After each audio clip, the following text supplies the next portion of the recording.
News 18 India कह रहे हैं वही चलते हैं अखाड़ा में।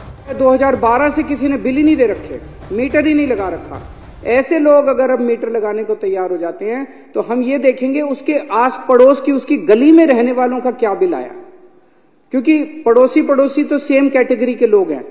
ये भी, इसका भी लिविंग स्टैंडर्ड वैसा ही है, उसका भी लिविंग स्टैंडर्ड, कच्ची कॉलोनी में रहने वाले का लिविंग स्टैंडर्ड एक जैसा है, झुग्गियों में रहने वालों का लिविंग स्टैंडर्ड एक जैसा है, रीसेटलमेंट में रहने वालों का एक जैसा है, वसंत विहार में रहने वालों का।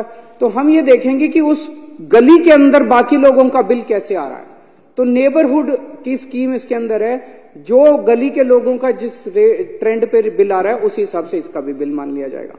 इतनी अच्छी स्कीम, इतनी शानदार स्कीम कैसे कहां हो सकती है, इतनी सही स्कीम है। इसमें भी अगर कुछ कमियां तो हम इनके साथ चर्चा करने को तैयार है। बीजेपी वाले आए बैठे हमारे साथ चर्चा करें, कुछ चेंजेस बताएंगे, हम चेंजेस कर लेंगे, उसके अंदर कोई दिक्कत नहीं है। हम तो जनता के लिए काम कर रहे हैं।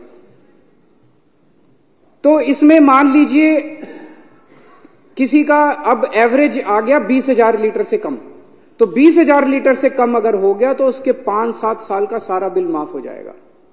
और अगर किसी का ज्यादा आ गया तो उसका ज्यादा के हिसाब से एलपीएससी और इंटरेस्ट माफ करके और हम बाकी बिल उससे ले लेंगे। हमारा अपना अंदाजा है कि इस हिसाब से लगभग 10.5 लाख में से 90% से ज्यादा लोगों का पानी का बिल जो है वो 20,000 लीटर से कम आएगा और उनका सारा पुराना बिल माफ हो जाएगा, बिना एक भी पैसा दिए उनके दफ्तरों के चक्कर बंद हो जाएंगे और वो अपना सुख शांति से जीना शुरू कर देंगे। दूसरी तरफ जल बोर्ड दुखी हो रहा है, क्योंकि जल बोर्ड के 10.5 लाख कंज्यूमर बिल नहीं दे रहे। वो हर बार फर्जी बिल रेज कर रहे हैं, हर बार अपने खातों में दिखा रहे हैं। जल बोर्ड का रेवेन्यू फंसा हुआ है। जल बोर्ड का अगर 20,000, जितने 90% लोगों के बिल माफ होंगे, जल बोर्ड को उतना पैसा दिल्ली सरकार से मिल जाएगा, क्योंकि दिल्ली सरकार रिइंबर्स करती है सारी सब्सिडी। तो जल बोर्ड का रेवेन्यू आ जाएगा। जल बोर्ड का रेवेन्यू हजारों करोड़ रुपए आज लॉक हो गया इसके अंदर। इतनी अच्छी स्कीम है ये। जैसा इन्होंने बताया 13 जून पिछले साल 2023 को इस स्कीम को पास किया गया था और इसे तो तुरंत लागू कर देना चाहिए था। 8 महीने हो गए, आज 8 महीने हो गए हमें इन अफसरों के और इनके वो करते करते, लेकिन इन्होंने करने से मना कर दिया। आज स्थिति ये है कि इस स्कीम को कैबिनेट में लाना है, कैबिनेट पास करेगी तब ये स्कीम लागू होगी। इसके लिए फाइनेंस सेक्रेटरी को इस पे अपने कमेंट्स देने हैं। फाइनेंस सेक्रेटरी ने फाइल पे लिख दिया मैं कमेंट्स नहीं देता। सोचो किसी अफसर की हिम्मत है, उसने फाइल पे लिख दिया फाइनेंस सेक्रेटरी ने मैं कमेंट्स नहीं देता। मैं बिदूरी जी कह रहे थे मेरे से सीख लो, जरा सिखाओ अब उसका क्या करें हम। तो मैं बाद में मिल लूंगा, चाय पे आना, चाय पे बता देना कि फाइनेंस सेक्रेटरी ने फाइल पे लिख दिया मैं कमेंट्स नहीं देता। सौरभ भारद्वाज जी यूडी मिनिस्टर हैं, इन्होंने यूडी सेक्रेटरी को लिखित आदेश दिया कि इसको प्रस्ताव को कैबिनेट में लाया जाए।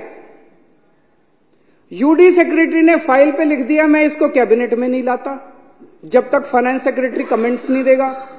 फाइनेंस सेक्रेटरी कह रहा है मैं कमेंट्स नहीं दूंगा, यूडी सेक्रेटरी कह रहा है जब तक ये कमेंट्स नहीं देगा मैं। तो हमने इन दोनों को और भी अफसरों को बुलाया, इन मंत्रियों ने, इन्होंने मेरे को बताया मंत्रियों ने कि क्या चल रहा है, क्यों कर रहे हो ऐसा। तो अध्यक्ष महोदय आपको जान के ताज्जुब होगा कि 1-2 सीनियर मोस्ट आईएएस अफसर प्रिंसिपल सेक्रेटरी लेवल के फूट फूट के रोने लग गए। आंसू बह रहे थे उनकी आंखों से। ये उम्र रोने की नहीं है, एक आईएएस अफसर को इस तरह से मैंने रोते हुए नहीं देखा। फूट फूट के रोने लग गए, बोले जी हमारी नौकरी का सवाल है, हमें धमकी दी जा रही है। हमने कहा कौन दे रहा है? कहता हायर अप्स। हायर अप्स का क्या मतलब है आप लोग सोच सकते हो। ऊंचे से हमको धमकी दी जा रही है कि अगर तुमने ये स्कीम पास कर दी दिल्ली वालों के लिए तो तुमको सस्पेंड कर देंगे। अगर तुमने ये स्कीम पास कर दी, इसलिए इतना लड़ रहे हैं। सर्विसेज करते रहते हैं। क्यों करते रहते हैं ये? नीयत खराब है इन लोगों की। सर्विसेज चाहिए, सर्विसेज, इसीलिए उनको धमकी दी जा रही है तुम्हें सस्पेंड कर देंगे, तुम्हें नौकरी से निकाल देंगे, तुम्हारे को जेल भेज देंगे, ईडी सीबीआई छोड़ देंगे तुम्हारे पीछे। वो बोले जी आप हमें, सर आप कहो तो इस्तीफा दे देंगे हम नौकरी से, लेकिन ये स्कीम हम पास नहीं कर सकते। एक तरह से दिल्ली के अंदर एक सीरियस कॉन्स्टिट्यूशनल क्राइसिस पैदा हो गया है, जिसके अंदर ऑफिसर्स ने लिख के दे दिया है कि हम काम नहीं करेंगे। अगर वो काम नहीं करेंगे, ऑफिसर्स लिख के दे रहे हैं कि काम नहीं करेंगे, सरकार कैसे चलेगी? क्या सरकार 2 दिन भी चल सकती है? क्या ये शोभा देता है केंद्र सरकार को, बीजेपी को? ये शोभा देता है? इस स्थिति के अंदर उन्होंने दिल्ली की चुनी हुई सरकार को लाके खड़ा कर दिया है। और इस सारी के पीछे कौन है? इस सब के पीछे बीजेपी है। बीजेपी दिल्ली वालों से नफरत करती है, नफरत करती है। दिल्ली वाले दुखी होते हैं, बीजेपी में खुशी की लहर दौड़ जाती है। दिल्ली वाले दुखी हैं, दिल्ली वाले बीमार होते हैं, बीजेपी वाले आनंदित होते हैं। दिल्ली को बर्बाद करना चाहते हैं बीजेपी के लोग। जैसा परसों मैंने बताया था, किस तरह से इन्होंने 2 महीने के लिए दिल्ली के अस्पतालों की दवाइयां बंद कर दी, किस तरह से इन्होंने 2 महीने के लिए, पिछली बार मोहल्ला क्लिनिक के 3 महीने के लिए रेंट नहीं पे किए। मोहल्ला क्लिनिक कई किराए पे चल रहे हैं, उनके रेंट नहीं दिए, उनके बिजली के बिल नहीं दिए इन्होंने, डॉक्टरों की तनख्वाह नहीं दी इन्होंने, एमटीएस कर्मचारियों को निकाल दिया इन लोगों ने, योगा क्लासेस दिल्ली के अंदर बंद कर दी इन्होंने। दिल्ली वालों से इतनी नफरत करते हैं ये लोग। और मैं दिल्ली वालों को कहना चाहता हूं, जब तक आपका बेटा जिंदा है, इन बीजेपी वालों के सामने दीवार बन के खड़ा है, बाल बांका नहीं।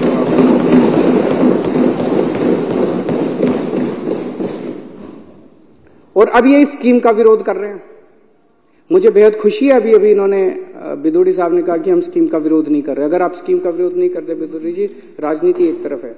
आपसे मेरा निवेदन है, आप ही के एलजी हैं, आप ही की पार्टी के हैं, आप एक बार सारे जाके, आप सारा क्रेडिट आपका, मैं लाल किले के ऊपर खड़ा होकर चिल्लाऊंगा जोर जोर से कि बीजेपी वालों ने कराया, वोट बीजेपी वालों को दे देना।